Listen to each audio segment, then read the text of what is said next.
Today we will discuss about the tibia. Tibia, it is the bone of the leg. There are two bones inside the leg, tibia and fibula. Tibia, it is the weight-bearing bone, and it is also called the preaxial bone, and it is homologous with the radius of the upper limb. It has a three end, upper end, sharp and lower end. Upper end which is expanded, it has a two condyle, medial condyle and lateral condyle, and the anteriorly there is a one elevated area. It is called the tibial tuberosity into the upper part, into the midline, and the most anterior border which is very sharp. It starts from the tibial tuberosity, it goes downwards, forwards, and it is into the lower part. It is directed slightly medially, and it makes the anterior border of the medial malleolus. So before we will start about the discussion of the tibia, we will discuss about the side determination. Always you have to keep this upper end on the upper side. It has a two condyle, medial condyle towards the medial malleolus. It is the medial condyle.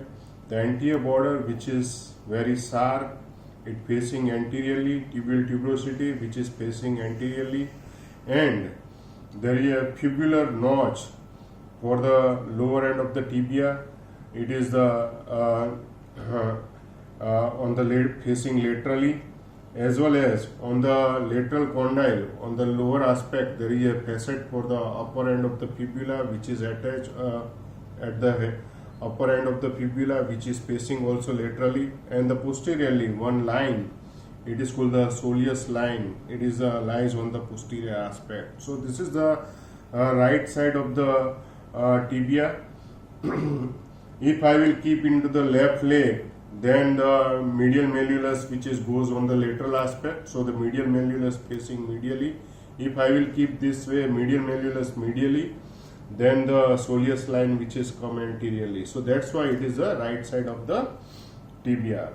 Now we will discuss about the upper end of the tibia. Upper end of the tibia have a two condyle. This is the medial condyle, and this is the lateral condyle. So the medial condyle upper surface, it is called the articulate surface, and it is ovoid in shape. So the medial part condyle, the upper articulate surface which is ovoid in shape, or it is oval in shape, and the lateral condyle, the articulate surface which is nearly round in shape. So the medial articulate surface of the which is covered by the hyaline cartilage both the sides, and it is articulated with the medial and lateral condyle of the femur. Here I will put the medial and lateral condyle of the femur. So, and the peripheral margin of this peripheral margin of the articulate surface which is covered by the menisci, So medial menisci and lateral menisci which is attached, and between the two condyle, the area, it is called the intercondylar area. The anterior to the posteriorly, inside the intercondylar area there is a attachment of the most anteriorly, there is a attachment of the anterior horn of the medial meniscus. After that there is a attachment of the anterior cruciate ligament, then the anterior horn of the lateral meniscus, then the posterior horn of the lateral meniscus, then the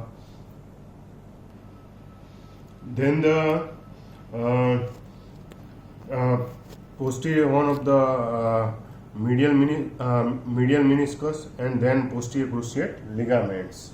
So the anterior to the posterior, the attachment into the intercondylar area, most anteriorly, anterior horn of the medial meniscus, then anterior cruciate ligament, then the anterior horn of the lateral meniscus, then the posterior horn of the lateral meniscus, then the posterior horn of the medial meniscus, and then the posterior cruciate ligaments.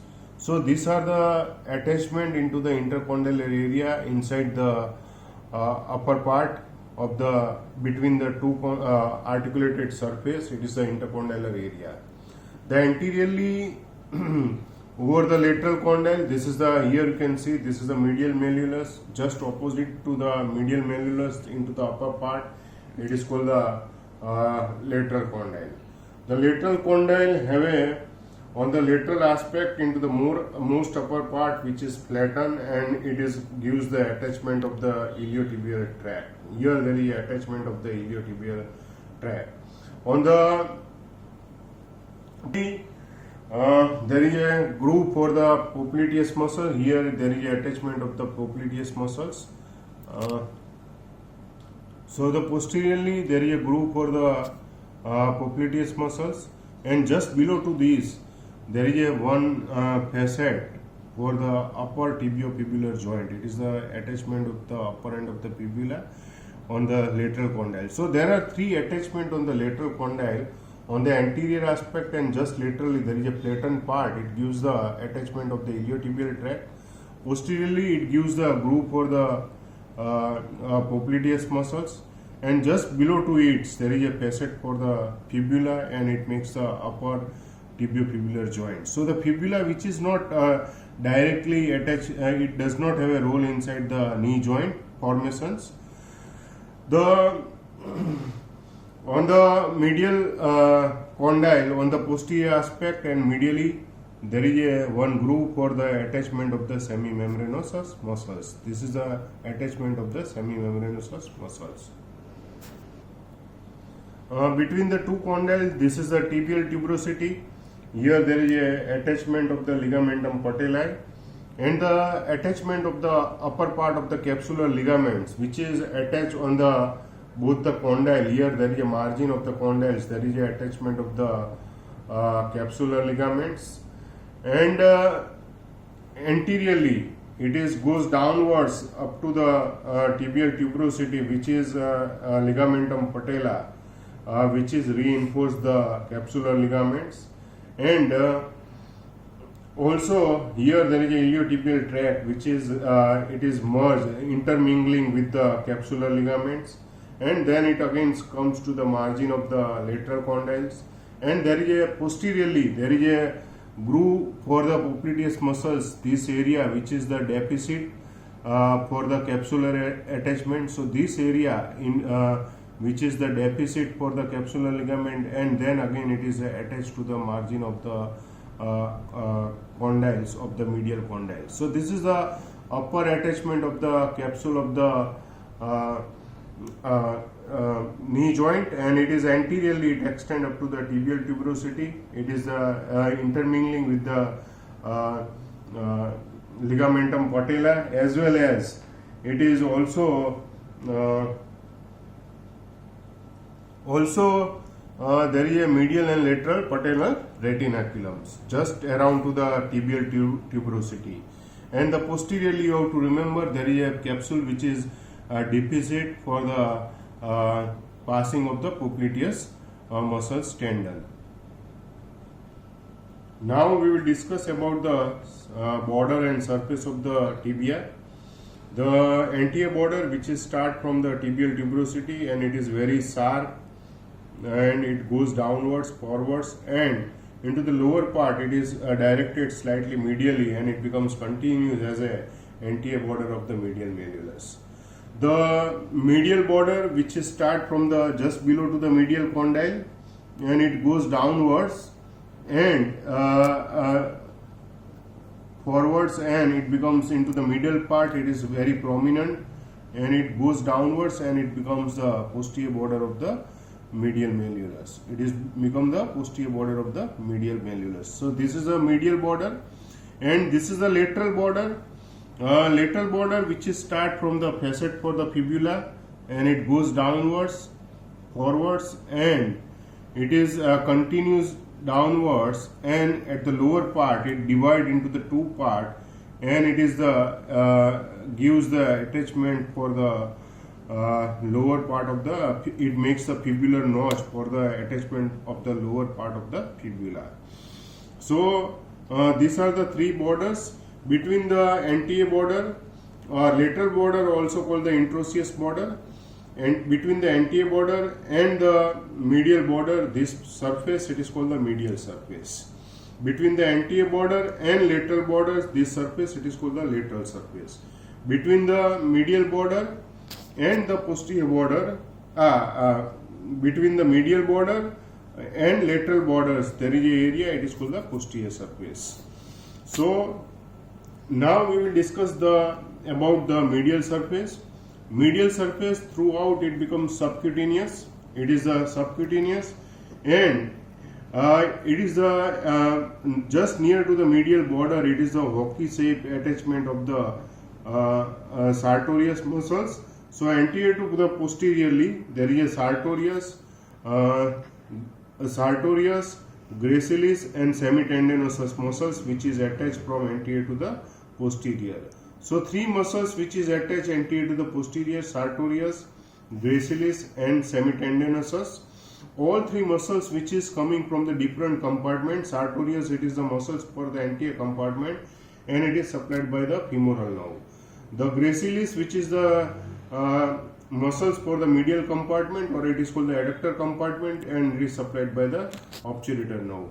And the semitendinosus, it is the muscles of the back of the thigh, it is called the hamstring muscles, and it is supplied by the tibial part of the sciatic nerve. All three muscles have a different actions, even though it is inserted into the same place, and in between there is a H-shaped bursa, it is called the anserine bursa. It is the presence of the one bursa which prevents the frictions of these three muscles.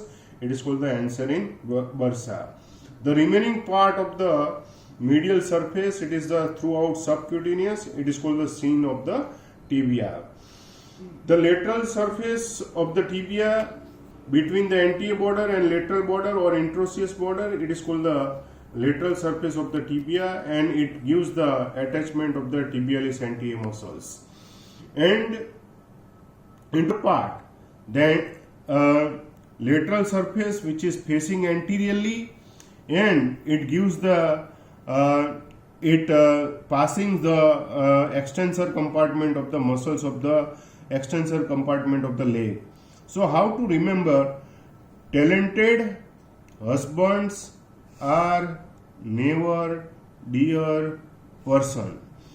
T means tibialis anterior, H means extensor hallucis longus, A means anterior tibial artery, N for nerve, it is a deep peroneal nerve, D for extensor digitorum longus, and peroneus tertius. So these are the structure which are passing from medial to lateral in front of the anterior surface of the lower part of the tibia. Mainly it is the lateral surface which is facing into the lower part as a anterior surface. So the anterior surface of the lower part of the tibia from medial to laterals, the tibialis anterior, extensor hallucis longus, anterior tibial artery along with the vena comitant, deep peroneal nerve, extensor digitorum longus, and peroneus tertius. These are the structure which is passes from medial to lateral into the lower part of the tibia.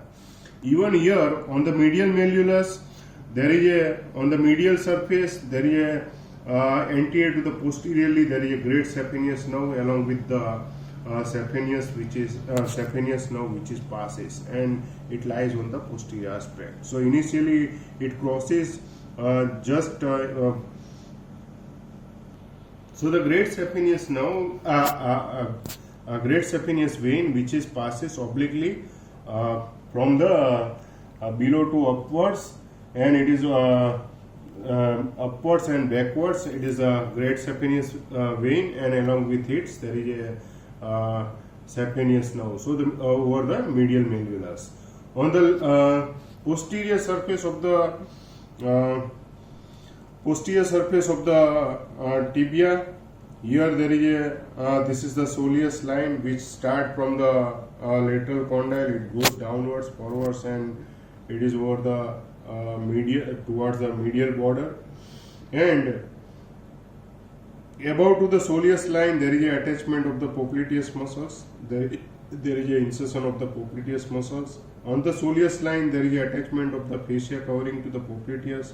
Also there is a attachment of the popliteus muscles in this area along with the line, into the lower part there is attachment of the popliteus muscles, and below to the popliteus line the posterior surface, which is divided into the two part, medial part towards the medial malleolus, and this is the lateral part. The medial part, it gives the origin of the flexor digitorum longus, and the lateral part, it gives the origin of the tibialis posterior muscles. So on the posterior surface from medial to lateral, behind to the medial malleolus, the structure passing are the talented doctor are never hungry. So T means tibialis posterior, D for flexor digitorum longus, A for artery, it is the posterior tibial artery, N for nerve, tibial nerve, and vena committant with the artery, and talented doctor are never hungry, H means flexor hallucis longus. So these are the structure which are passing on the posterior aspect from medial to lateral. So this is the groove just behind to the medial malleolus. There is a groove. It is the groove for the tibialis posterior. So tibialis posterior, flexor digitorum longus, posterior tibial artery along with the vena committant, and there is a tibial nerve and the flexor hallucis longus. These are the structure which are passing from medial to lateral over the posterior surface of the tibia on the lower aspect.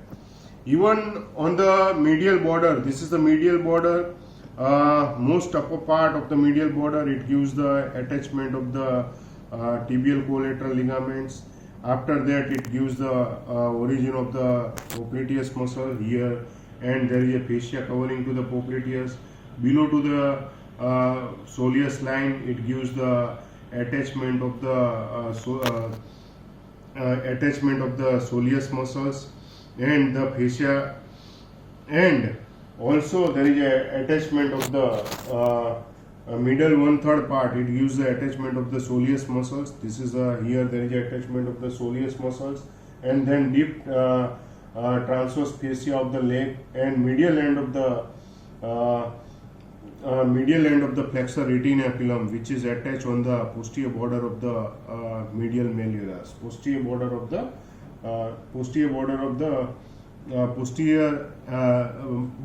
medial malleolus. It is a continuation of the medial border of the tibia. So here there is an attachment of the flexor retinaculums. On the anterior aspect, it is the medial malleolus. Anteriorly, it gives the attachment of the extensor retinaculum. This is the lateral border, and this lateral border, it is also called the intraosseous border, and it is the attachment of the intraosseous membrane. And the lower part, the lateral border, which is divided, and it makes the facet for the lower tibiofibular joint. And the lower end of the tibia, which is attached with the talus by the medial and lateral malleolus of the fibula, both are attached with the talus, and it makes the ankle joint, and this is makes the ankle joint. So this is about to the tibia, and the lower end which is attached with the talus, and it makes the ankle joint, and medially there is a medial malleolus lower end, it gives the attachment of the deltoid ligaments. So the tibia have one primary center and two secondary center. It is the most commonest site for the fracture. It is the shaft of the tibia, as well as there is a one Pott's fracture. It is a 3-stage. Whenever there is a rupture of the ligament, it is the first stage. Whenever there is a fracture of the fibula, lower end lateral malleolus fracture of the fibula, it is called the second stage, and there is a fracture of the medial malleolus or lower end of the tibia, it is the third stage of the Pott's fracture. So this is about to the tibia. Hope you enjoy the demonstration of the tibia. Thank you very much.